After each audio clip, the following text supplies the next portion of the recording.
87 Boeing MAX planes remain grounded worldwide, 74 in the United States. But even when Boeing pushes through that upgrade that you just discussed, that's not going to get this plane in the air. We have multiple investigations now into how the FAA approved this plane for flight, and now Congress is launching hearings.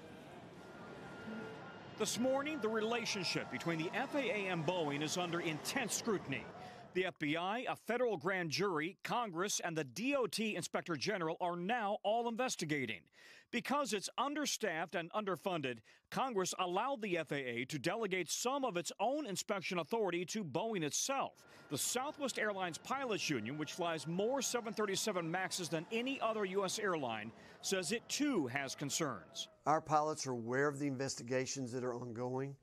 We feel that with all the visibility with the governmental investigations as well as the investigations on Capitol Hill, that will lead to wherever it needs to lead, and we fully support those investigations. Investigators believe a single sensor on the Lion airplane that crashed in Indonesia fed bad data to the onboard computer system, suggesting the plane could stall.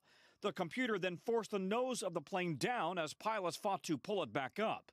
Investigators in Ethiopia say that plane crash shows similar characteristics.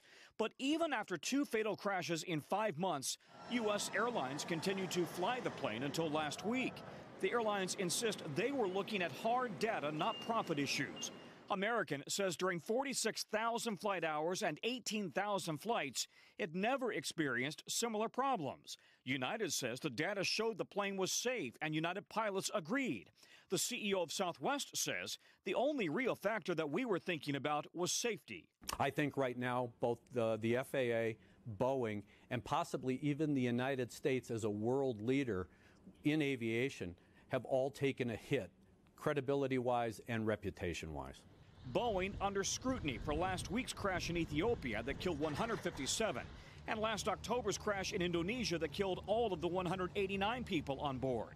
Attorney Brian Kabatek represents 12 of the families suing Boeing in a U.S. courtroom. My clients are pleading with not only Boeing, but the United States government and the international aeronautics community not to put this airplane out until we know it's 100% safe. So, Tom, there was apparently a news conference just this morning about that Lion Air crash. What did we find out?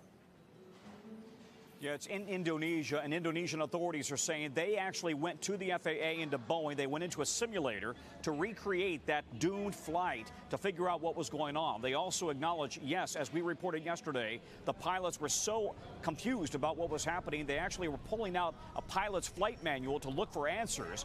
And the day before, that exact same plane involved in a very similar incident, but the pilots were able to figure out what the problem was and deactivate that computer system called MCAS. So they also say this investigation is going to take many more months.